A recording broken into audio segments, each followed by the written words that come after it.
Welcome to Collegial Conversations with Diana Clark, the professional webinar series that offers clinical and personal perspectives on issues that are common, but often not talked about.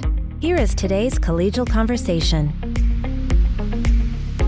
Today joining us is Emily Silver, co-founder of Nurture by NAPS. Nurture by NAPS is a unique program that provides mothers and families personalized support with a registered nurse. Their breadth of services include virtual sessions, classes, in-home visits, and a robust online learning platform to help families through their parenting journey. Thank you so much, Emily, for joining us today. I am now going to pass the conversation over to Diana. Thank you, Laura.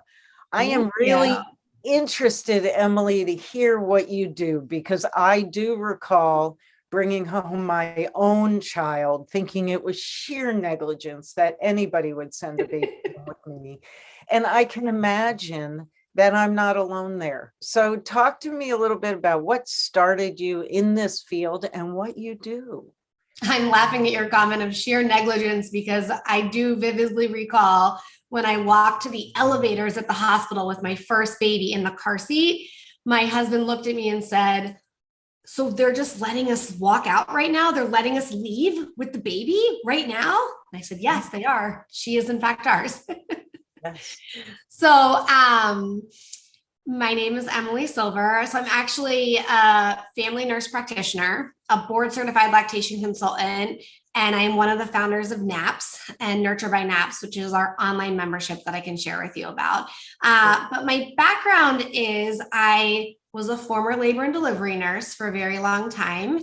And then I went on to become a nurse practitioner and move more into the OBGYN world of helping women sort of during their pregnancy or after in the office.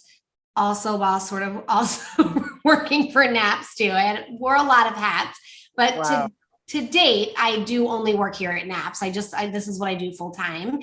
And through NAPS, our evolution started on labor and delivery because Jamie, my business partner, also was a labor and delivery nurse. And that's sort of where patients started asking us if we could go home with them. And we were like, "No, we can't go home with you, but why are you asking us that?" And sort of that's how NAPS evolved. NAPS, through our company, we take care of women and families, really both sets of parents who are pregnant and expecting a baby through all of their education and getting them ready, not just for labor and delivery and the birth of their baby, that is included, but then also the journey of parenting beyond that. So nobody really talks to you about that. And that's a much longer road than just labor. Labor is a blip in that really long road. And then postpartum, we have a team of registered nurses that provide daytime and overnight nursing care, lactation consulting, feeding consulting with pumping in bottles or formula, sleep, peer support groups. And then a lot comes through our online membership, Nurture by NAPS, which is a platform that you can enroll in where you have access to nurses all of the time at your fingertips, sort of for parenting advice. So there's a lot happening. I'm also a mother to 3 girls. My girls are 6, 4, and 5 months. And Jamie, my business partner, also has 3 girls that are 6, 4, and 2. So anyway, I try to bring my medical expertise into play, but also merge it with some real life mom advice. Right. Meet in the Now, middle. I'm going to ask you a question. I give a lot of parenting advice for an older section or segment of children, mostly emerging adults. But what I realize is what I'm able to offer as advice, I'm not always able to do. Do you have that experience in your own home? Like pausing myself of saying what I did essentially. Is what you mean? No, just what you would recommend to somebody else. Sometimes those things are hard to do. Oh, like not offering unsolicited advice, basically. When people come to me with a question or saying what's on their mind, or they see me at school drop off or out on the street and they tell me about their baby that's not sleeping, I'll say to them, "Do you just want to vent about it, or are you looking for advice on it?" Nice. I will. And a lot of times they'll say, "I'm looking for advice on it." And I'll say, "No problem. I can tell you what to do, but I just don't want to do that if that's not what you're looking for." And then occasionally, sometimes I'll have friends that'll say to me, especially family, I just want to I just want to complain about it. Like, I just want to vent about it. I actually don't need you to tell me what to do. I know what I want to do. So I do that in my friendships too, with Jamie, my business partner, when we call, like, had a bad day with a kid or had a dispute with our husband, sort of like, are you looking to vent and let it out? Or are you looking, Right. do you want me to tell you what to do right now?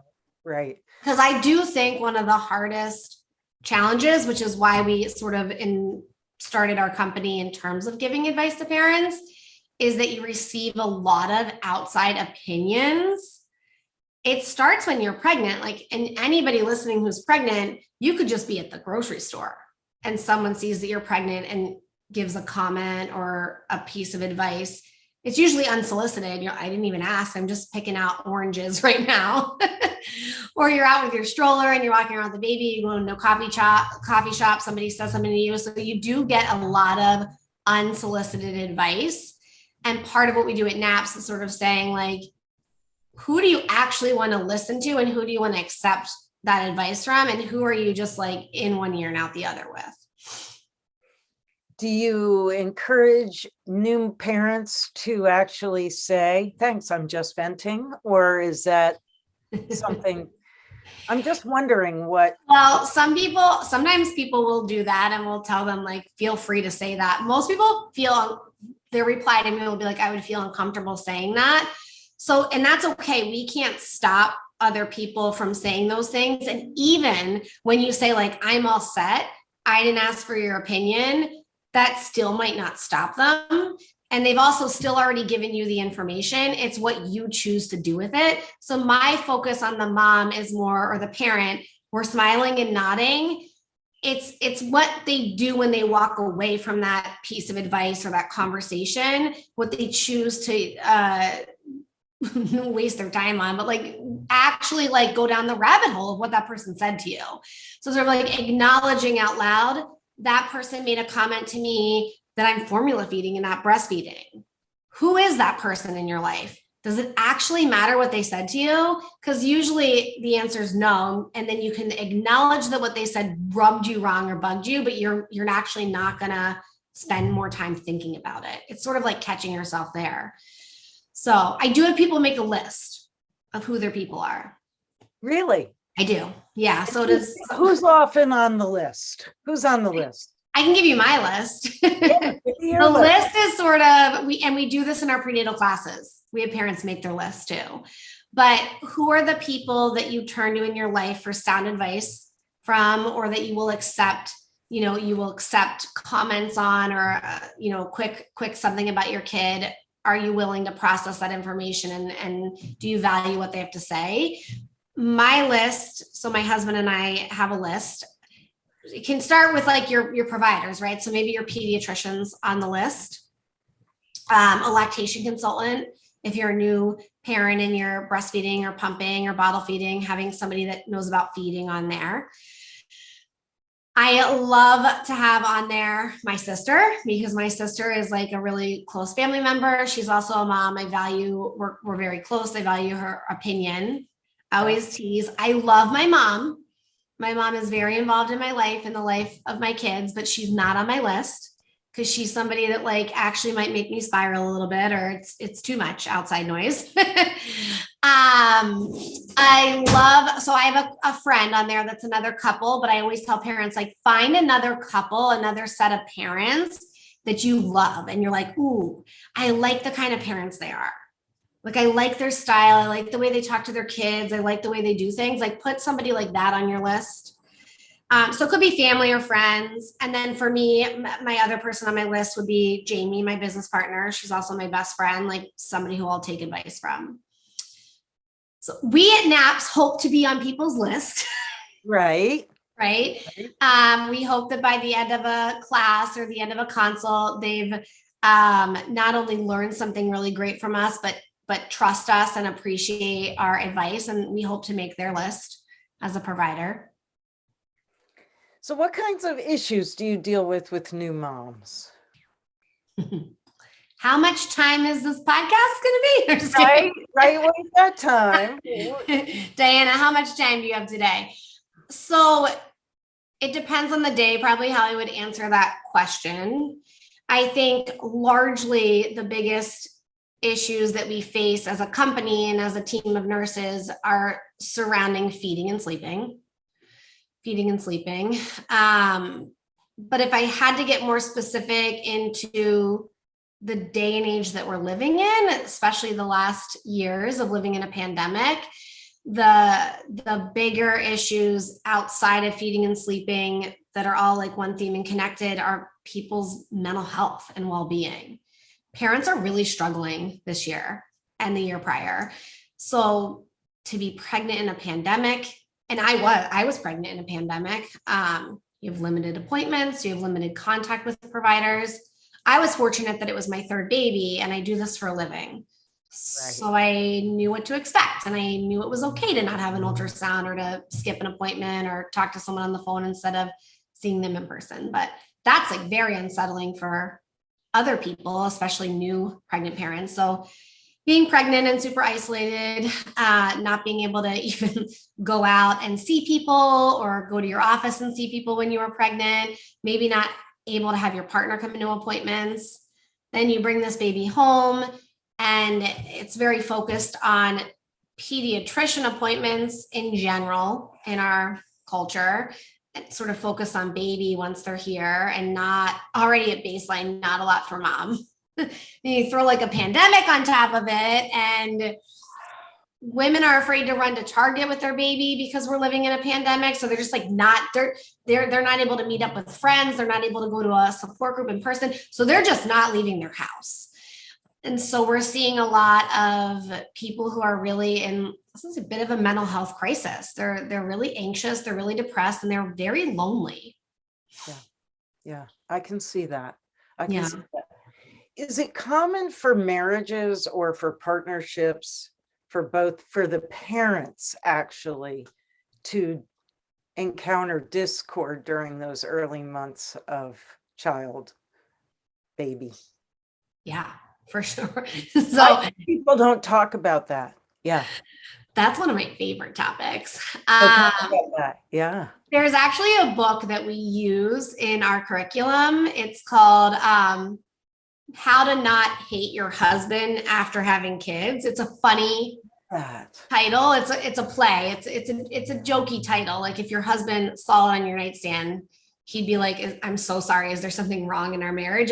It's a catchy title, but the book is advice on how to communicate in your marriage. And in this particular example, the author is a woman and she's married to a man. And so a lot of her research in it is sort of based on like a heterosexual couple, right? And she pulls in a lot of research out there on it, but a lot of the communication technique you could use in any relationship. But she's sort of looking at what happens when you bring a baby home into the mix. How does that change the way that you talk to each other, the way that you hear each other? Because your life has completely changed and turned upside down. And so anyway, so we have identified that as a hot topic early on as we started having kids. And when we built this company, that when we run classes or groups, you do see this like breakdown in communication. So we use this book. A lot of it is gold on like how to talk to each other. But so to answer your question, yes. And I think it truly is that you are in this relationship, you bring a baby into the world with somebody and nobody's preparing you for parenting. That's sort of like the general problem, I'd say. We are very focused in our culture on the baby registry, being pregnant, making the nursery, and then taking some classes, which classes are great. We run classes. And it's all focused on birth and like having your baby. And then it's over. And so when you look at the parenting journey, it's not just changing diapers, knowing how to swaddle, learning how to get into a sleep routine and schedule. It's how to talk to each other, how to run your household efficiently, and how to speak to each other now that this newer person is there, or more than one kid. And so we should be looking at that when we're pregnant, though, when we're preparing for the baby, not like once the baby's here. You mean we should start calling our partner daddy or mommy before they arrive? I don't know about that, but I think it's sort of like looking at, use your household as an example. Think about what you do in a day in your basic household to run it. Unloading the dishwasher, running and folding the laundry, cooking dinner, cleaning it up, taking the trash out, walking the dog. These are things that are already there that we might just be sort of like doing, and we're working. Usually commonly both sets of parents are working that we deal with. So then you put a baby in the house. And so you start to have breakdown on those basic functions that were going on. Right. And nobody's clear on who's doing what and when they're getting done. And so that's where you start to see these leaks through of like this like growing resentment or anger over something as dumb as the diaper pail being full of diapers, right? So one really small thing that I'll have parents do in prep of the baby is actually just calling out what are the things that get done in your house on a day-to-day basis and who's doing them, and like dividing those up before the baby's here. Right. Being like really clear about something as simple as that can be tremendously helpful in terms of communicating together once the baby's here. Just one small example. That's great. But I don't know that I would start calling my husband daddy before the baby's here. It happens. You would if you wanted to. No problem if that's what you want to do. But that's probably not going to set you up for like much success. It's fun and it's cute, but I'm going to take it a step further. Right. So for single parents out there, yeah, what do you recommend before? I mean, there are lots of people who choose to have children solo. And what do we recommend for them? A large population at NAPS are single moms by choice. And so they're working and they go on to go through a pregnancy journey and bring a baby home. It's not uncommon for us to have that type of mom join us, which is really, it's different, but a lot of still what I tell them is the same. Because when you're bringing a baby home, you still need your people. It takes us right back to like, who are those people? You still need that list of people. Your list might look different, but not really much different. You're still going to have on there your pediatrician, your lactation consultant, maybe your nursing team. You're going to have your best friend on there, or your mom, or a family member. So we're just shifting in terms of who are the people that you're identifying to bring in help. So yes, you chose to journey and have a baby perhaps on your own, but you still need your tribe of people that are going to help you. Nobody out there can do this alone. It's not physically possible. Whether you're married or not, whether you have a partner or not, whether you're living with family or not, like there is no one on this planet that can go into motherhood and succeed and do it alone. So for me, when I talk to those moms, I'm like, all right, who are your people? Like, who are you bringing in to help you, not just during your pregnancy, but when you're postpartum? It might mean outsourcing for anybody. We might need to pay for groceries to be delivered, or hire a dog walker because we can't walk the dog anymore, hire a nanny or a night nurse because we're on our own. So whether it's bringing in family or friends for free or outsourcing that help, everybody needs help. Got it. So then the messaging sort of comes full circle and is really the same again. I've always wondered if those first few weeks would be more or less difficult solo with just my tribe, without having to navigate and renegotiate the relationship with my spouse. I wondered that. Yeah. I mean, I think it would be very challenging to be alone. I do too. It did take me having 3 kids though to get it right, because the first baby, my first baby, Grace, I had my husband, I had my parents, I had my best friend, I had my people, but I didn't identify them. I didn't actually write them down on the list. I didn't acknowledge them. I still fueled ahead of like, I don't need any help. Like I truly was like, I'll do it. I'm up breastfeeding anyway. So I'll change the diaper. I'll swaddle. I'm home. I'm not working. I'm on maternity leave. I'll throw the laundry in. I'll get the groceries. And I took on this like martyr-like role of like, I'll just do it all. And I struggled on a personal level. Like after my first, I had pretty severe postpartum anxiety. I would get to a place where I was having a colossal meltdown because I wasn't setting myself up for success. Got a little smarter with my second, acknowledged that I did need like to accept those players in my life as helpers and not just acknowledge that I need help. Like it's one thing to say that you need help. It's another to actually let people help you. And then with my third, I was like, we're going to really nail it this time. I was like, we're going to have dinners delivered. We're getting a dog walker. Sure, my husband and I are both home on maternity and paternity leave, but we're still going to have night help. Like we're going to just take all the help that we can get, like a galore of it. And it was awesome. You got to actually enjoy a baby, right? I lived my best life on my maternity leave with my third, with Eloise, because I really I took more help than I needed. It's easier to say no to it or cancel it later, but set it up.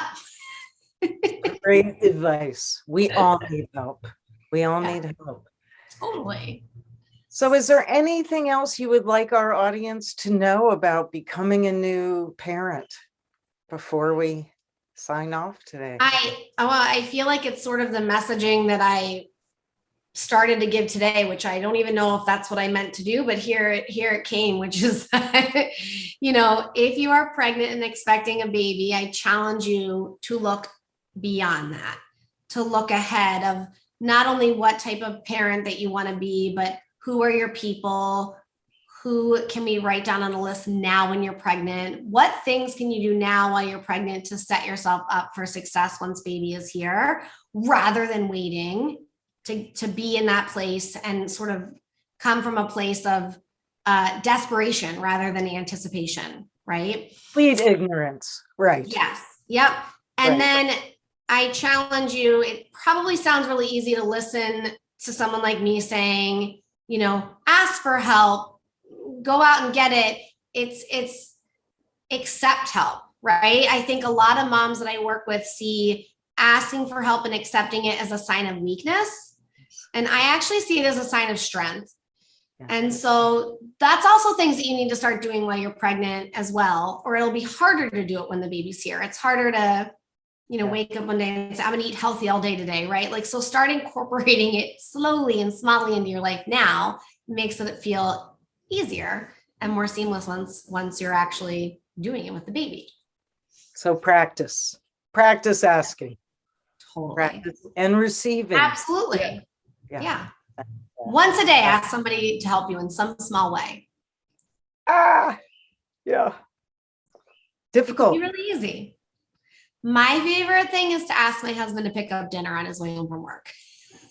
That's a great one. That's a great way to ask for help. Really easy and something that he can do. And it takes a huge weight off my shoulders. So I'll give you a little idea there. All right. Well, Emily, thank you very much. You have inspired me to want to go in the Wayback Machine and do it differently, but I can't. So for all of you folks out there who are in the process of starting a family, I recommend you pay attention. Thank you so much for having me, Diane. I really appreciate it. You're welcome. Bye. You got my creative energy running for the rest of the day today. Good. Thank you for joining this webinar. Tune in to more webinars and sign up for our newsletter at o'connorpg.com.